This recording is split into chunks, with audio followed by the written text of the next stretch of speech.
নমস্কার বন্ধুরা, তোমরা সবাই কেমন আছো? আশা করি ভীষণ ভালো আছো। আমি মৌসুমিস ম্যাজিক থেকে আবারও চলে এসেছি তোমাদের সামনে একটা অতি জনপ্রিয় রেসিপি শেয়ার করার জন্য। তার জন্য দেখতেই পাচ্ছ আমি খুব কচি কচি বেশ কয়েক আটি কচু পাতা নিয়ে নিয়েছি, আর সেগুলোকে সুন্দর করে কুচিয়ে নিয়ে ভালো করে ধুয়ে নুন দিয়ে আর জল দিয়ে গ্যাসের ওপর বসিয়ে দিয়েছি ঢাকা দিয়ে, আর বেশ মোটামুটি 10 মিনিট নিয়েছি ফুটিয়ে। তারপর তোমরা দেখতেই পাচ্ছ পুরো পাতাগুলো একদম মজে গেছে।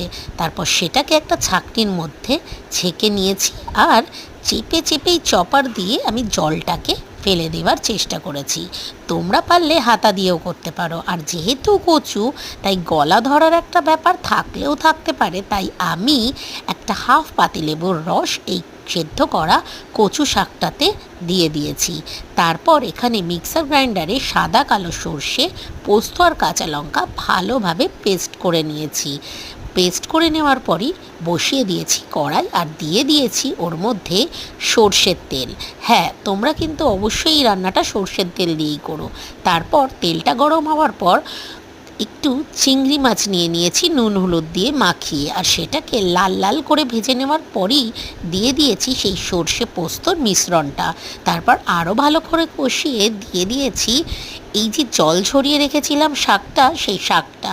তারপর সেই শাকটার সঙ্গে চিংড়ি মাছটা কিছুক্ষণ নাড়াচাড়া করে নেওয়ার পর ওর মধ্যে দিয়ে দিয়েছি সব থেকে মেন ইনগ্রিডিয়েন্টস, সেটা হলো একটা গোটা নারকেল বাটা। আর হ্যাঁ, সাথে কিন্তু পরিমাণ মতো অল্প নুন আর চিনি দিতে ভুলো না, কারণ এই রান্নাটা একটু মিষ্টি মিষ্টি খেতেই বেশি ভালো লাগে।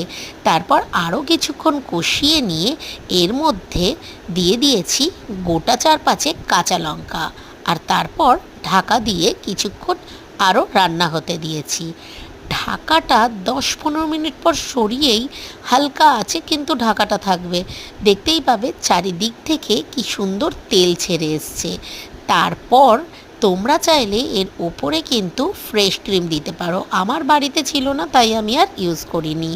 আর তারপর গরম গরম ভাতে এই কচু চিংড়ি খেয়ে আমাকে কিন্তু অবশ্যই জানিও কেমন লাগলো। ভালো লাগলে সাবস্ক্রাইব করো।